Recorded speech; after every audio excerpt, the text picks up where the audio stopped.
the night of June 5th, 1944. A few minutes before midnight.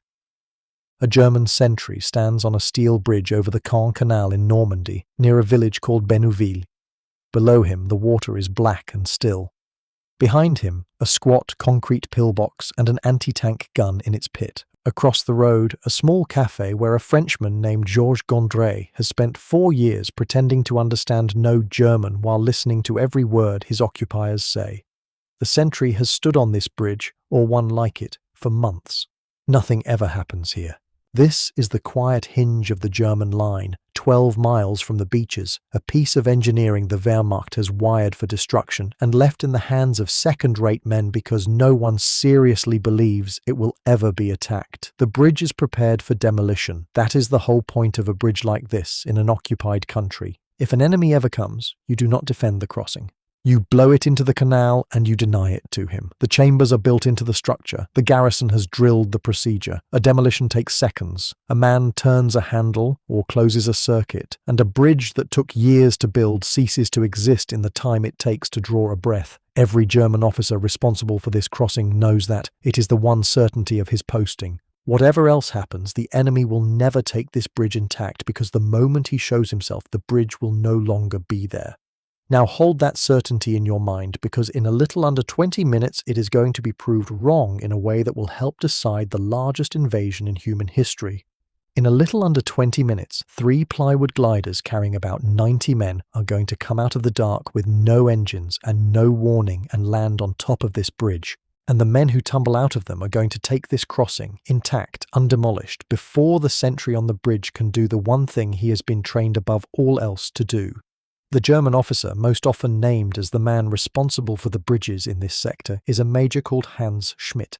As we will see later, even his name and his rank reach us mainly through one famous account and are less certain than the popular story makes them sound. But the essential fact is not in dispute. When the attack came, the German chain of command that was supposed to protect this crossing could not react in time, not because the men were cowards, not because they were fools, but because they were about to be hit by something their entire system had never imagined and could not answer. Pause on that, because this is not really a story about a bridge. This is a story about speed. It is a story about how a handful of superbly trained men, moving faster than an army can think, can seize in 10 minutes what artillery and armor cannot take in a week. It is a story about surprise as a weapon, about the difference between a system that waits for orders and a system that trusts a major to act on his own judgment in the dark. This is the story of the men who took Pegasus Bridge, and of why the Germans who had thought of everything could not stop them. To understand why a prepared, wired, guarded bridge could fall before it could be blown, you first have to understand why these 2 crossings mattered so much that the Allies were willing to gamble the opening move of the invasion on them. And to understand that, you have to look at the shape of the ground. The Allied plan for June 6, 1944, put 5 infantry divisions ashore across roughly 50 miles of the Normandy coast. The easternmost of those landings, the beach the British called Sword, sat closest to the city of Caen and closest to the bulk of the German armour in the region. On the eastern edge of the whole invasion, running roughly parallel to the coast and then inland, were 2 waterways, the Caen Canal and beside it, only a few hundred yards away, the River Orne. Together, they formed a natural moat. Any German counterattack coming from the east, from the direction of the 15th Army and the Panzer Reserves, would have to cross that moat to get at the invasion beaches. And any Allied airborne force dropped to guard the eastern flank would be trapped against that same moat with its back to the enemy if it could not control the crossings. There were 2 bridges over that double waterway near the villages of Bénouville and Ranville, one over the canal, one over the river. Whoever held those 2 bridges held the door between the German armour in the east and the vulnerable left flank of the seaborne landings. If the Germans held them, they could pour tanks across and roll up the beaches. If the Allies held them, they could seal the flank and later push their own forces east across the Orne. The bridges had to be taken, and, crucially, they had to be taken intact and taken instantly, before the garrison could destroy them. That last requirement is what made the whole thing so close to impossible, and it is worth sitting with the logic the German defenders were working inside, because inside that logic they were entirely correct. A prepared bridge is not captured, it is denied. The German engineers who wired these crossings were not sloppy. Their doctrine was sound. Their doctrine said that the defense of a demolition target is a race measured in seconds, and that the defender always wins that race because the defender does not have to fight for the bridge. He only has to destroy it. To beat that doctrine, an attacker would have to arrive on top of the demolition party so suddenly, so completely, and in such strength that there was simply no interval in which the handle could be turned. He would have to be standing on the bridge before the garrison understood that an attack had begun. There was, the Germans believed, no way to deliver a force like that. Paratroops scatter across miles of countryside and take an hour to assemble. Infantry advancing overland announce themselves long before they arrive. Commandos coming up the canal by boat would be seen and heard. Every method of attack the German staff could imagine gave the garrison the one thing it needed, which was warning, which was time, which was the handful of seconds it would take to blow the bridge and win. The doctrine was closed. Every threat had an answer. The case, as far as the defenders were concerned, was settled, and here is the crack in it. The German plan had imagined every conventional way of attacking a bridge. It had not imagined a small, silent, pinpoint assault landing directly onto the objective in the middle of the night. It had reasoned about the threats it knew, and it was blind to the one it did not. There is a further detail, one that would haunt the men responsible for years afterward. When the attackers reached the bridges, they found that the demolition charges had not actually been placed in the chambers. The explosives were stored nearby, kept back, ready to be fitted if an invasion warning came. The garrison had been living so long inside the certainty that they controlled the timing that they had left the final, fatal step undone. The race they were so sure they would win, they had not even lined up to run. That is what overconfidence looks like from the inside. It looks like common sense, right up until the moment it kills you. Now, turn away from the bridge and cross the channel to the flat training grounds of southern England, because the weapon that was about to break that German certainty was not a machine. It was a company of infantry and a man who had drilled them past the point of exhaustion and then kept going. His name was John Howard. In June of 1944, he was a major, 31 years old, commanding D Company of the 2nd Battalion of the Oxfordshire and Buckinghamshire Light Infantry, a unit everyone simply called the Ox and Bucks.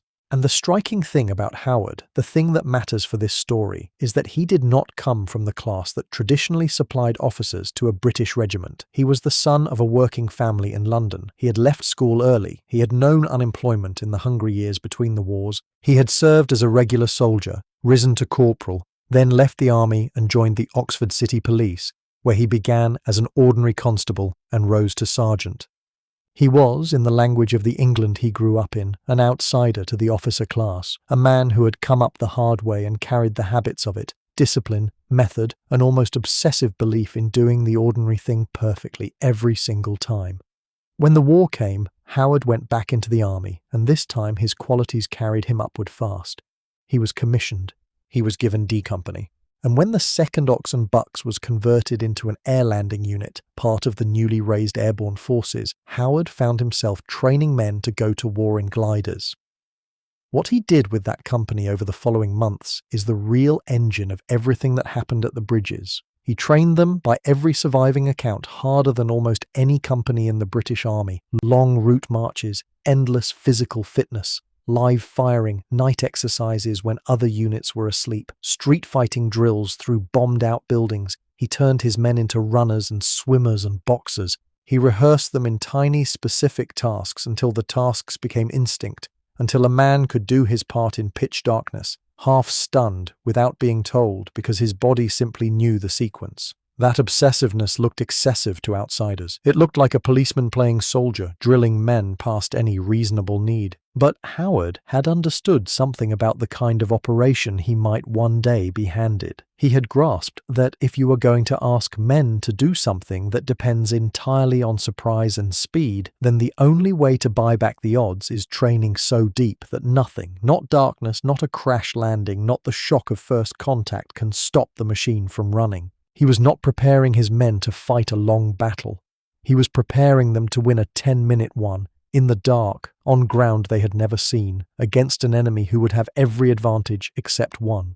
The advantage of knowing what was coming.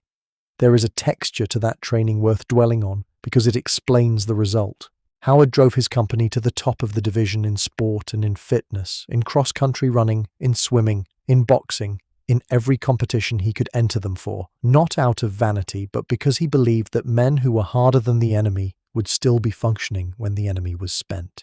He roused them for exercises in the middle of the night without warning to teach them to fight the instant they were dragged from sleep, which is exactly the state a glider assault in the small hours would demand of them. He divided the company and had one half attack the other over the same ground again and again until every man knew the choreography of a bridge assault in his bones. He drilled them until the plan could survive its own author being killed, until any sergeant could carry it on if the officers fell, until the machine would keep running even with half its parts smashed. Almost none of it looked glamorous. It looked like a policeman running a very hard training program, but it was the difference between a plan and a certainty. The idea Howard was training toward had a name, an old French phrase the British Army used for exactly this kind of operation: coup de main, a stroke of the hand, a sudden, concentrated blow delivered by a small force to seize a specific objective by surprise before the defender can respond. It is not a battle in the ordinary sense. It is closer to a magic trick, a thing that works entirely because it happens before the audience understands that anything has begun, and the coup de main against a bridge had a very specific and very recent ancestor, one the British planners knew intimately, because it had been used against the Allies 4 years earlier, and it had been devastating. In May of 1940, as Germany launched its assault in the west, a tiny force of German glider troops had landed directly on top of the great Belgian fortress of Airborne, a position considered one of the strongest in Europe, and had neutralized it in a matter of hours. They had done it by coming in silently by glider straight onto the objective with no warning at all. It was one of the first demonstrations in history of what a small airborne coup de main could achieve, and it made a deep impression on the men then building Britain's own airborne forces from almost nothing. The Germans had written the manual for landing on top of a target and taking it before the defenders could react.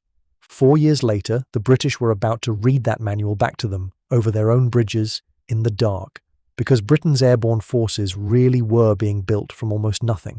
In the summer of 1940, in the bleak weeks after Dunkirk, with the army driven off the continent and its equipment abandoned in France, Winston Churchill had issued a demand that seemed almost fantastical for a country fighting for survival. He called for the creation of a corps of at least 5,000 parachute troops. From that order, and from the hard experimental work that followed, grew the parachute battalions, the glider units, the glider pilot regiment, and eventually 2 full airborne divisions.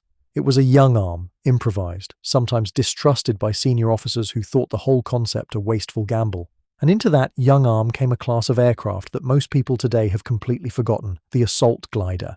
Give this video a like if you believe stories like this deserve to stay findable, because these men and this arm of service are slipping out of memory, and every like keeps them in front of a few more people. It costs nothing, and it matters more than it should. Now look closely at the machine that was going to deliver Howard's company onto the bridges, because to understand how astonishing the achievement was, you have to understand what these men were flying in. The airspeed Horsa was a glider. It had no engine. It was built largely of plywood and fabric, a great box of a thing with a broad, high wing, and it could carry a full platoon of soldiers, close to 30 men, along with their weapons and equipment. To get it into the air, it was towed behind a 4-engined heavy bomber on a rope. At the right moment, the glider pilot pulled a release, the rope fell away, and from that instant the Horsa was a falling object with wings, kept alive only by the skill of the 2 men at its controls. Landing one of these in daylight on a proper airfield was a demanding job. What Howard's operation required was something else entirely. It required glider pilots to be released thousands of feet up, several miles from the target, at night, and then to glide silently down through the dark, navigating by stopwatch and compass and dim moonlight, and to put a fully loaded plywood glider onto a specific small field beside a specific bridge at a landing speed close to 90 miles per hour, in a space barely long enough to stop in before hitting the far hedge, without engines, without lights, without a second chance. And they had to do it accurately enough that the soldiers inside would step out within yards of their objective, still fresh enough to fight. There were not many men in the world who could fly like that. Arguably, there were none, not to that standard, until the British made some.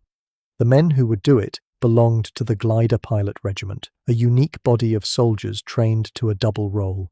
They were pilots skilled enough to land these unpowered giants precisely, and they were infantrymen who, the moment the glider stopped, would grab a rifle and fight alongside the men they had carried. The pilot of the leading glider, the one whose job it was to arrive first and set the whole thing in motion, was a staff sergeant named Jim Walwork. His co-pilot was Staff Sergeant John Ainsworth. Together they were about to attempt something that a very senior airman would later describe as one of the finest pieces of flying of the entire war. It is worth understanding just how deliberate that flying was, because it can sound like luck, and it was the opposite of luck. The glider pilots flew the run-in as a mathematical problem solved in the dark. Released at altitude several miles out, they turned onto carefully worked out headings, holding precise speeds for precise counts of seconds on the stopwatch, descending on a planned profile so that each leg of the approach brought them lower and closer along a path they had flown in rehearsal until it was automatic. To stop a heavy glider in the short, rough field beside the bridge, the leading crews were ready to use every trick they had,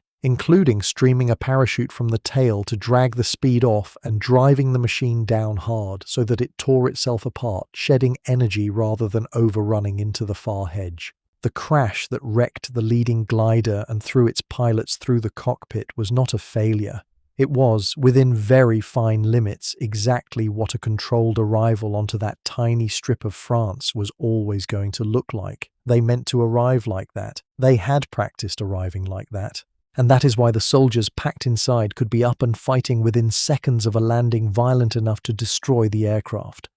To prepare, Howard's men and their pilots trained on the specific problem until it became routine. They studied models and aerial photographs of the two Normandy bridges until every soldier could have drawn the ground from memory. They rehearsed on English bridges that resembled the target, running the assault again and again by day and by night. The glider crews practiced the exact approach, the release, the turn, the silent descent, the landing, over and over, until they could hit a marked spot in the dark. Howard drove the whole thing forward with the same relentlessness he had always shown, refining the plan, timing every element, stripping the operation down to a sequence of small, certain tasks that trained men could perform on instinct while their conscious minds were still catching up with the shock of arrival. The planning behind the assault was as meticulous as the training. Allied intelligence built up a detailed picture of the two bridges and their defenses from aerial photographs taken again and again over the months before the invasion, and from information passed out of occupied France by the resistance. From that picture, the planners constructed models and briefing materials so exact that Howard's soldiers came to know the shape of ground they had never seen, the line of the canal, the position of the pillbox and the gun pit, the cafe on the corner, the very field where the gliders would come down. Nothing was left to be discovered on the night that could possibly be learned beforehand. When the men stepped out of the shattered gliders into the dark, they were not in a strange place. They were in a place they had studied until it was familiar, and that familiarity, layered on top of the training, is another reason they could move so fast while the defenders were still trying to understand what had struck them. This is the point where you have to widen the lens, because the question underneath this story is not only how the British took two bridges, it is why the British could take them, and why the Germans, on the same night, on the same ground, could not respond in time. And the answer is not that one side's soldiers were braver than the others. The answer is structural. It lives in the difference between two ways of running an army. The British operation depended on trusting a major. Howard was given an objective, a force, and a broad intent, and then he was trusted to work out how to train his men his way, and above all to act on his own judgment in the first chaotic minutes when no higher commander could possibly help him. The whole coup de main was built on the assumption that once the gliders landed, decisions would be made on the spot, instantly, by junior officers and sergeants and even private soldiers who understood the goal and did not need to be told what to do. That is a system that pushes initiative downward, that builds men to think and act without waiting for permission. Now set against that the situation on the German side in the first hours of June 6th. The German defence of Normandy was on paper formidable. But the command system above it was rigid, tangled, and dangerously centralized. There were two kinds of German reserve behind the front, and both failed that morning, though for different reasons. The strongest armoured divisions in the West were held as a strategic reserve that no local commander was permitted to touch. They could be released only on the personal authority of Adolf Hitler and his high command, and on the morning of the invasion that release did not come. In the popular telling, Hitler was asleep and his staff were reluctant to wake him. That image is a simplification of a more tangled failure at the top, a command structure so afraid of a false alarm that it would not commit its best divisions until it was certain, but the essential truth behind the image is real enough.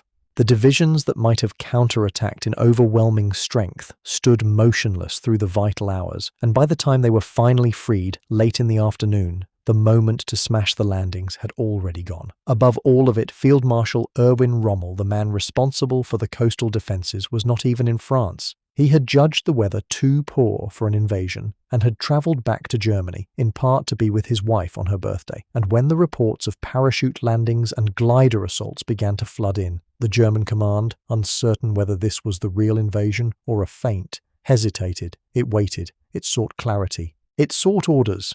Read that difference again, because it is the whole story in miniature. On one side, a major trusted to act in the dark without asking. On the other, an army so afraid of acting without authority that its most powerful weapons sat idle while the hours that mattered most drained away. And here is the sharpest irony of it. One panzer division was close enough to have intervened at once, the 21st Panzer Division under General Edgar Feuchtinger, and it did not need permission from the distant High Command to move, because it answered to the local army group and not to the sealed strategic reserve. Yet it too was squandered, sent one way and then another by contradictory orders through the morning, its commander away at the critical moment, its blow blunted and delayed by the same confusion that Howard's men were quietly counting on. The one division that was free to act was paralysed by muddle. The divisions that were not paralysed by muddle were chained to a headquarters that would not give the word. The Germans had built a wall of concrete and steel and doctrine. The British had built something more dangerous. They had built men who did not need to be told. If your father, your grandfather, or your uncle served in the airborne forces, in the glider pilot regiment, in the Ox and Bucks, or in any of the units that fought their way inland from those bridges, I would be honoured if you left their name and their unit in the comments. This is one of the few ways their part in it survives. It is worth saying clearly that the taking of the two bridges, brilliant and self-contained as it was, formed only one part of a much larger airborne operation unfolding across the eastern flank that night. The whole of the British 6th Airborne Division, commanded by Major General Richard Gale, a big, blunt, encouraging man his soldiers called Windy Gale, was being committed in the darkness before the seaborne landings. Ahead of the main force, pathfinders jumped first to mark the landing zones with lights and beacons so that the aircraft behind them could find the right fields.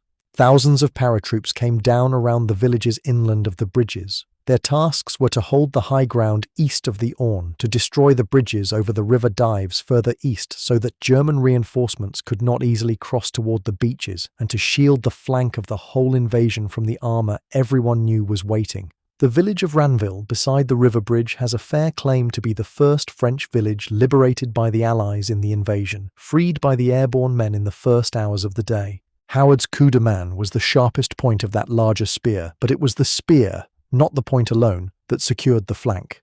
There was another action that same night that shows just how hard the airborne task really was, and how fortunate Howard's men were in their clean success.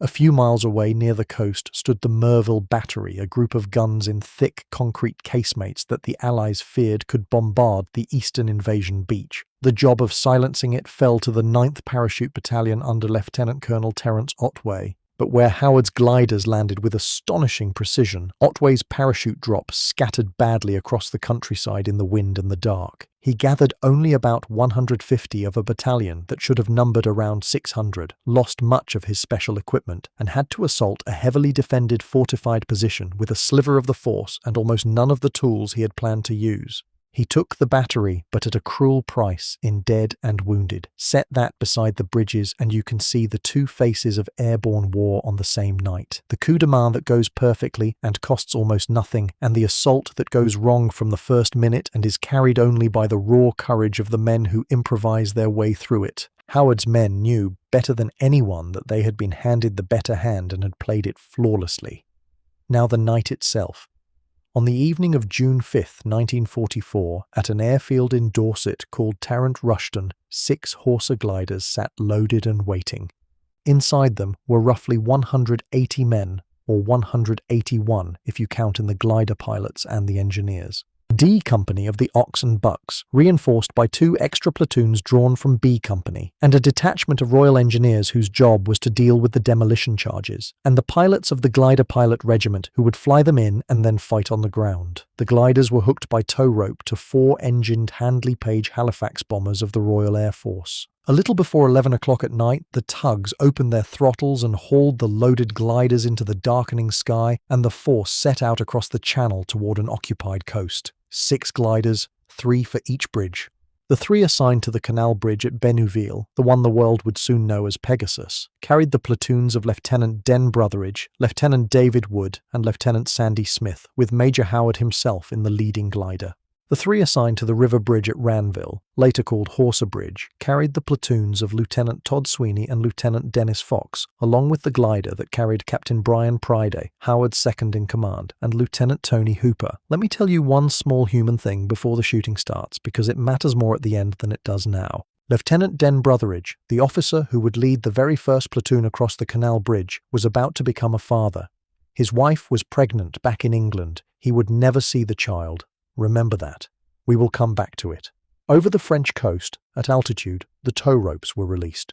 One by one, the gliders cast off from their tugs and began the long, silent descent, and now everything depended on the pilots. There were no engines to correct a mistake, no way to go around and try again. Each crew had one pass, one chance to bring a plywood box full of soldiers down out of the night and put it beside a bridge they could barely see. Walwork and Ainsworth, in the leading glider bound for the canal bridge, flew the approach by stopwatch and compass, turning through the dark, losing height, the ground rushing up invisible beneath them. At about 16 minutes past midnight on June 6, 1944, the first glider struck the ground beside the Caen Canal Bridge. It hit hard, tearing across the rough field, its wheels and skids ripping away, and it smashed through the German wire and came to rest with its crumpled nose almost against the embankment of the bridge itself. The 2 pilots were hurled forward through the shattered cockpit, stunned, briefly knocked senseless. And here is the detail that tells you everything about the skill involved. The glider had come to rest only about 50 yards from the bridge. The exact figure is given a little differently from one account to another, some placing it nearer 75 yards, but every version agrees on the essential thing. A plywood glider, no engine at night, at close to 90 miles an hour, had been set down almost on top of a specific bridge in occupied France, near enough that the men inside could be across it in seconds. That is the heart of this whole story. That is the thing to hold on to. Landed within a stone's throw of the objective, in the dark, on the first and only attempt. For a moment there was silence, and in that silence the sentry on the bridge did not understand what had happened. To a German soldier standing guard, the crash in the field sounded like an aircraft coming down, a bomber falling, nothing to do with him. There was no burst of gunfire, no shout of attack, only the tearing crash and then quiet. That confusion, that 1 or 2 seconds of the enemy failing to grasp what was in front of him, was the entire margin the operation had been built to create. And into that margin, the men of D Company were already moving. They came out of the wrecked glider fast, exactly as they had rehearsed 1,000 times, and Lieutenant Brotheridge led his platoon straight at the bridge. The Royal Engineers went for the demolition mechanism to make sure it could not be fired. The infantry charged across the span. A German soldier, understanding at last, fired a flare, and another opened up with a machine gun, and the quiet ended in noise and muzzle flashes over the black water. A grenade went into the machine gun position. The garrison, jolted from routine into sudden violent combat, had no time to reach the demolition, no time to organize, no time to do the one thing that would have won them the whole contest. The men who had been standing on that bridge a minute earlier, certain that they controlled its fate, were now fighting for their lives against soldiers who seemed to have materialized out of the ground. And they were not alone for long, because behind the leading glider, the other 2 came down within a minute or 2, just as they had trained.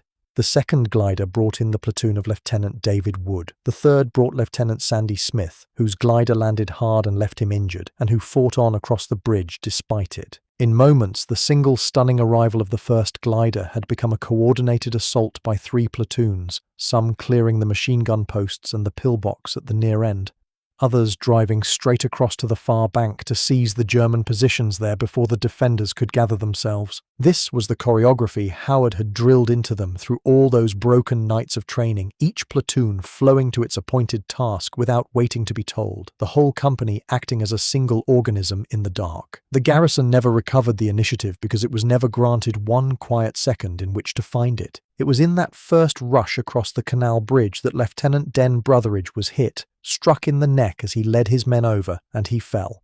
He died of that wound a short time later. He is very widely remembered as the first Allied soldier killed by enemy fire on D-Day, and I want to be careful and honest with that claim because it deserves care. The morning of June 6th saw fighting break out at many points almost at once, and precise firsts of this kind are extraordinarily hard to prove and are argued over by serious historians. What can be said with confidence is that Brotheridge was among the very first to fall to enemy fire in the invasion, that he fell at the front of the first assault of the first minutes, and that the tradition which names him first grew up because those who were there understood what he had led and what it had cost him. We will honour the claim, and we will be truthful about its edges. There was another death at the canal bridge that came a different way. When the third glider of the assault came down, it landed in or beside a pond, and a soldier named Lance Corporal Fred Greenhalgh was thrown into the water and drowned before the fighting even properly began. He never fired a shot. He died in the crash, in the dark, in a foot or two of French water, one of the first British lives lost in the liberation of Europe, and his name belongs in this story every bit as much as any man who fell to a bullet. The whole capture of the canal bridge, from the moment the first glider tore through the wire to the moment the crossing was firmly in British hands, took only about 10 minutes. 10 minutes. A bridge that the Germans had been certain could never be taken intact was in British hands almost before the alarm could spread, and the Royal Engineers confirmed the thing that made the confidence of the defenders look like a bad joke. The demolition charges were not in place. The bridge could not have been blown even if the garrison had reached the mechanism, because the explosives that would have destroyed it were sitting nearby, unfitted, waiting for an order that the speed of the assault had made forever too late. While that fight raged at the canal, the second half of the operation was unfolding a few hundred yards away at the river bridge over the Orne. And there, in a strange gift of fortune, the story was almost gentle. Two of the gliders assigned to the river bridge came down near their target, and the platoons of Lieutenant Fox and Lieutenant Sweeney rushed the crossing, only to find it very lightly held. The defenders there, startled and few, offered little resistance, and the river bridge was taken with hardly a fight. Two bridges, the twin objectives on which the eastern flank of the entire invasion depended, were now both in British hands within minutes of each other. But you will remember there were 3 gliders assigned to the river bridge, not 2, and here the operation shows its human edge, because not everything went to the rehearsed perfection of Woolworks Landing. The third glider, carrying Captain Brian Priday, the company's second in command, and Lieutenant Tony Hooper and their men, was released off course and came down miles away, beside an entirely different bridge over a different river, the River Dives, near a village called Varaville. The men aboard, believing at first they were where they should be, found themselves alone in the dark, deep in enemy territory, far from the fight they had trained for. They would spend the coming hours trying to work out where they were and fighting their way back toward their comrades. A small, hard, almost forgotten sub-story of the night, a reminder that even the most brilliantly executed operation carries within it the ordinary chaos of war. With both bridges taken, Major Howard needed to send the news, and the message that went out is one of the small, perfect details of the whole affair. The code word for the successful capture of the canal bridge was the single word ham. The code word for the river bridge was jam. And so across the wireless in the small hours of D-Day went 2 words that told the waiting commanders everything they needed to know. Ham and jam. Both bridges taken, both intact. The door to the eastern flank was shut and locked, and behind it stood 1 company of glider infantry who now had to hold what they had seized. Because taking the bridges was only the first act. Holding them was the longer and in many ways the harder task. Howard's men were a small force, lightly armed, deep behind the coast, with no artillery of their own and hours to wait before help could reach them. And the Germans, once the shock wore off, began to react in the way local troops always do, by counterattacking to retake what they had lost. Through the remaining hours of darkness and into the morning, the defenders of the bridges beat off probing attacks and prepared for the armour they knew must eventually come. And come it did, in one of the most dangerous moments of the whole night.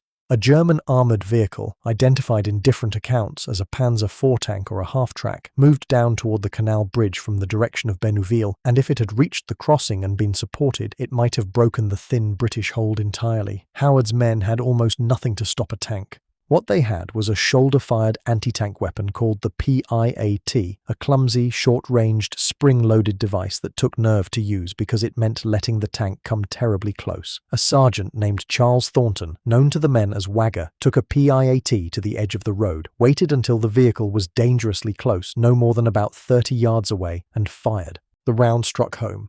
The vehicle was knocked out and caught fire, and as it burned, its own ammunition began to cook off, a long series of explosions that lit the night and blocked the road and convinced the Germans beyond that the bridge was held in far greater strength than it truly was. One well-placed shot by one steady sergeant had bought the defenders hours. That armoured vehicle was the sharpest danger, but it was not the only one. Through the night and the day, the Germans probed the position from the village of Bénouville and from the countryside around it, with infantry and with fire, testing again and again for a weak point. At one moment, German vessels came up the canal itself to challenge the crossing and were driven off. At another, German aircraft came over, and one bomb actually struck the canal bridge, and in a final piece of the extraordinary fortune that ran through the whole affair, it failed to explode. It hit the structure and fell away without going off. Had it detonated, it might have done to the bridge what the garrison's own charges never got the chance to do. Howard's men, thinned by their casualties and short of nearly everything, held the line through all of it, waiting for the sound of relief from the coast and counting the hours as they came. Through that long day the company held on, and slowly the wider invasion reached out toward them.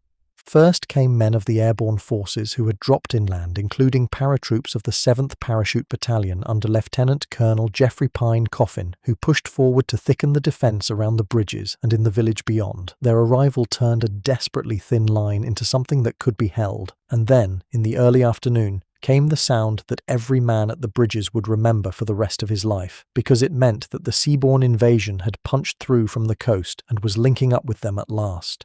Up the road from the direction of the beaches came the commandos of the 1st Special Service Brigade, led by Brigadier Lord Lovat. And ahead of them, in an act of magnificent, half-insane defiance, marched Lovat's personal piper, Bill Millin, playing the bagpipes as he walked, the skirl of the pipes carrying over a battlefield in occupied France. It was against orders for pipers to play in battle. Millin played anyway because Lovat, a Highland aristocrat, told him the English regulations did not apply to the two of them as Scotsmen, and so the relief of Pegasus Bridge arrived to the sound of the pipes, the seaborne army meeting the airborne men who had held the door open for them since a few minutes past midnight. Lord Lovat, by the tradition that has come down to us, apologised to Howard for being a little late. The link-up mattered far beyond the bridges themselves. With the crossings secure and the seaborne troops pushing through to them, the eastern flank of the invasion had a firm edge to anchor on, and the airborne division could hold the ground east of the Orne against everything the Germans hurled at it in the days that followed. That flank would be fought over bitterly for weeks, but it never broke. And it never broke in part because on the very first night the door had been shut and locked before the enemy could get a boot into it. The 10 minutes at the canal bridge brought not merely a crossing but the whole shape of the battle on that side of the front. Right beside the canal bridge, through all of this, stood a small cafe, and its part in the story is one of the reasons Pegasus Bridge is remembered with such warmth.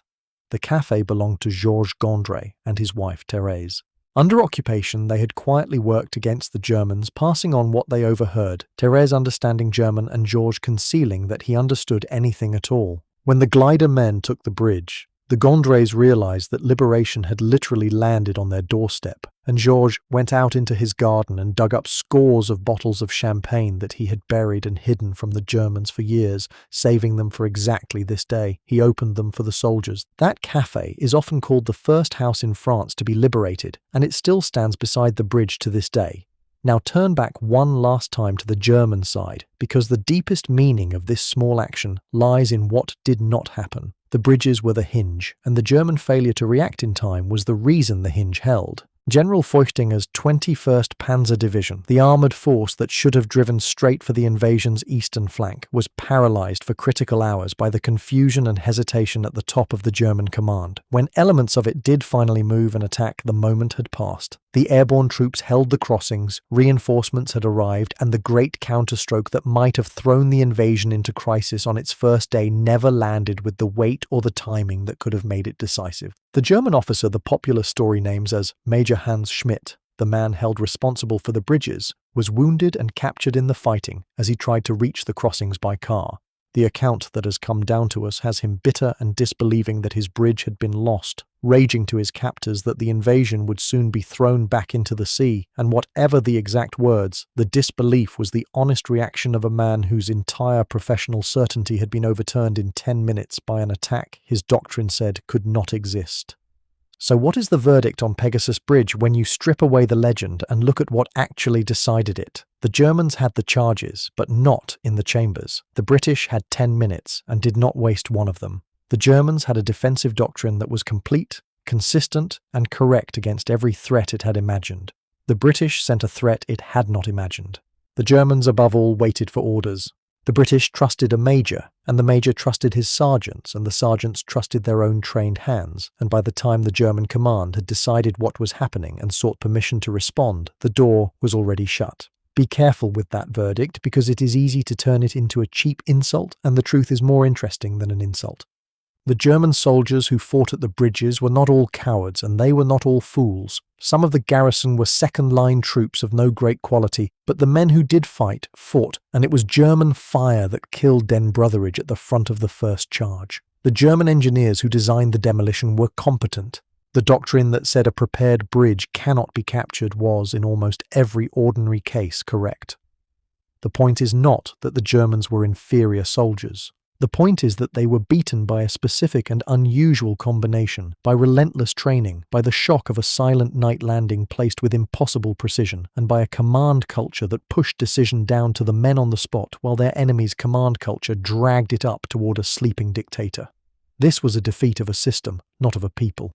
And the victory, however brilliant, was not free, and it was not the end of anything except the first few minutes of a very long day. 2 men of the coup de main force died in the taking of the bridges. Lance Corporal Fred Greenhalgh drowned in the dark before he could fire a shot, and Lieutenant Den Brotheridge shot down at the head of the first assault. A number of others were wounded. And this small, near-perfect action was only the doorway to a campaign that would cost the airborne forces and the wider Allied armies dreadfully in the weeks that followed as they fought inland from the Orne. The men who took the bridges so cleanly would not all be so lucky in the battles to come. Success measured in 10 minutes was bought inside a war still measured in years. That is where the human cost of this story truly sits, and it is why the small detail I asked you to remember matters. Den Brotheridge never saw his child.